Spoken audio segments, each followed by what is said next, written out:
with motorcycles, what people also end up expecting, and this is the other thing I think as a caution that has to be thrown out there, is that you assume that when you get on a motorcycle that is superior in engineering ability, Correct. that you will become faster, quicker, better as To a the rider. hospital, yeah. Correct. That's the other thing. I've heard this so many times. Arey, I got onto that bike and I could not ride it.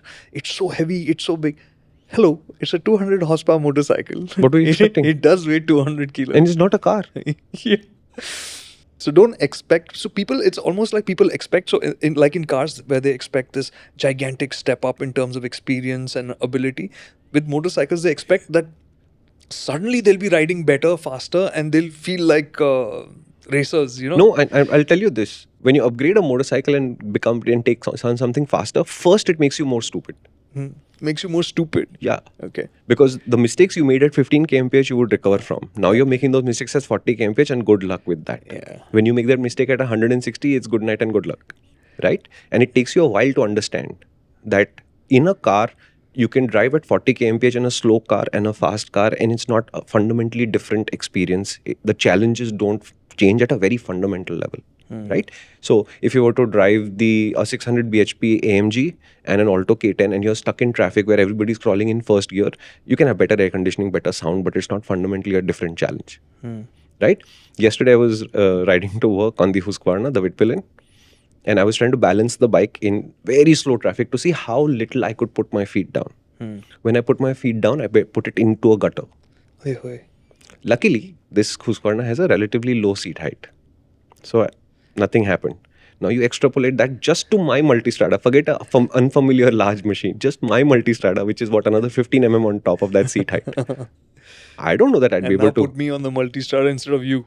And I was next to the concrete railing of the flyover. So on a multistrada, my only safety is I would have leaned against the railing rather than fall over, which on the Husqvarna I saved. But imagine the embarrassment of this. Yeah.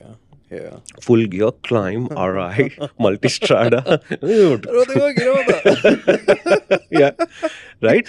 So I think the fundamental thing that people who come back to motorcycles in their 40s, 50s saying, I had a great time riding it as a teenager or whatever, and now I want to do it again, is I think they forget how much skill is required. Correct. Now you have the money, you have the intent, but you may not have the, you may not give yourself room to think, crap, I'd better learn how to do this.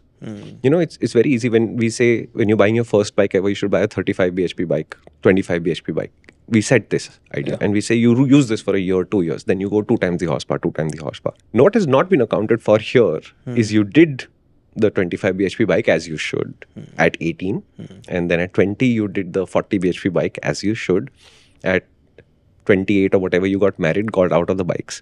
So when you come back to the bikes at say 35, 38, should you be doing 2x the horsepower again? So should you get your first return motorcycle as the 80 bhp bike, which you can afford? You're salaried and whatever, you're financially much, much better off.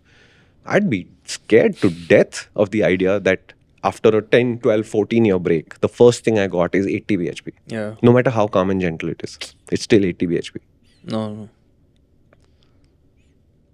I wouldn't. 100%. Yeah, I wouldn't. Yeah. I wouldn't. So if I were to exit, let's say at 28, riding say a 40 bhp bike like the Himalayan or the Speed 400, Scrambler 400X, I would return 15 years later and buy another of those. Yeah. Start slow, put it in rain mode. Yeah, if you have enough money, then what's the problem? Yeah. There's no problem. Yeah. You start slow, put it in rain mode, ride it, get used to it, get the best gear, because now you are not restricted to having to buy the best of Viaterra and Rhinox. You can buy whatever you want.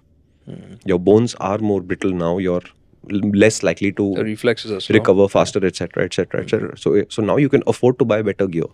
You can afford to buy any bike you want, but that doesn't mean you should. And I would spend a lot of money on experiences rather than ownership even there. Correct. So I'd buy a cheap, maybe even a used 390, 400X, whatever you like. And then immediately say, I want to do a dirt school, I want to do a this school, that school. And you spend a lot of time in environments where you're being saying, focus on riding better. So the way it's clicked for me is like the way I think about it now, when I think about any of these decisions, is that that's not going to make me better. It's going to give me an opportunity to become better. Correct. Whereas most people in the dreams assume that that unlocks a part of you that's there automatically. Yeah. No, it just provides an opportunity to become a better version of you. Nothing is ever unlocked automatically. Correct. Yeah. So that price tag. Just because it's premium doesn't mean that it will do that either. Yeah. And that just means you'll be putting in that much more effort because it's going to be expensive, because it's going to be powerful, because it's going to be a stretch, that you will have to put in extra effort to unlock that bit in you. Yeah, and I'm telling you this. If you have a Duke 390 400X Himalayan today, you go to a 5-star hotel, they will make you park outside. If you have a ZX10R, they will also make you park outside. Okay. If you have a ZX10R, call the hotels ahead and tell them that I'm bringing an expensive bag and I need help parking it. Then they will very reluctantly help you. But with an expensive motorcycle, you don't even get the status idea of saying they have to park outside and I can go inside the hotel. They won't let you. That was the brochure. Would you like to see the real product? For that, you have to head to the MotorInc channel, hit subscribe, and then watch the videos there.